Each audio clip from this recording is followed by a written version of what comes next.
there may be some who would argue that that his dream has been fulfilled.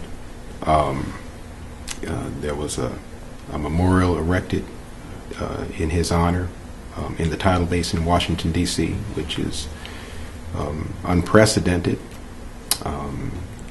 President Obama has been elected and has been re-elected to a second term, which would suggest to some degree, for some, that we are in what they would call a post-racial era, and would argue because of that and the many inroads we have made as African Americans that we are somehow living into the dream that Dr. King so eloquently postulated. But there are others, and I would tend to fit in that school of thought, who would say that that his dream has yet to be fulfilled.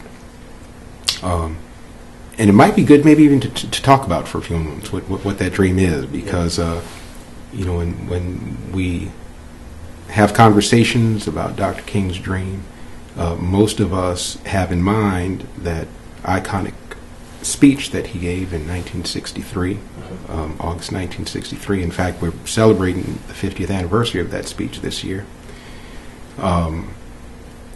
which was a 17-minute address that just virtually went viral.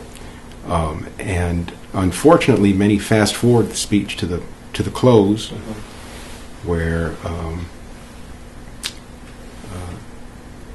he begins to depict, kind of his vision, or cast vision for a day when, little white girls be holding hands with, black boys, and kind of this wonderful image of the beloved community. And that becomes for them the dream. And so when we look at the election of our president, when we look at the memorial that was erected in Washington, D.C., when we look at the demographics of the public square, there are some who would probably argue that, we're getting along fairly well together. But King's dream was much more profound than that. It wasn't just the idea of, blacks and whites associating or sharing the same physical space.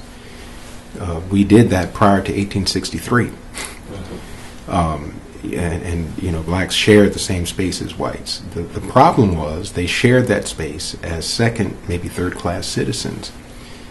And Dr. King's dream was not simply having the privilege to share the space, but to share the space as equals. Central to that idea was the kind of theological thought that all of us are created in the image of God. And that as a result of that, all of us have something inside, intrinsic, that is inherent to who we are, that gives us dignity. Writers in the 60s and 70s would talk about this whole idea of somebodyness. And Dr. King and a host of others would say that we are somebody not because we are birthed into a certain class or because we have certain parents who are well-to-do or well-connected or networked, but we were somebody because we're birthed into the world in the image of God, and that gives us dignity. And when we think about his dream understands that we are individuals of dignity. And as a result of that, we have the right to certain aspects of justice in this society. King was very much aligned with the Constitution that said, that understood that all men and women are created equal. And therefore they are endowed by their Creator, not the Constitution, not the White House, not the President, but they are endowed by God Himself with certain inalienable rights, and the rights of life, liberty, and the pursuit of justice. And so for King, theologically, his dream understood that we are all individuals of dignity, that we, by virtue of our birth and our relationship with God, should be granted certain rights, life, liberty, and justice, And to push that a bit further, his dream understood that we have the capacity to do so. Unlike some of the reformers earlier on who would argue that, if we're not saved, we don't have the capacity to do the right thing.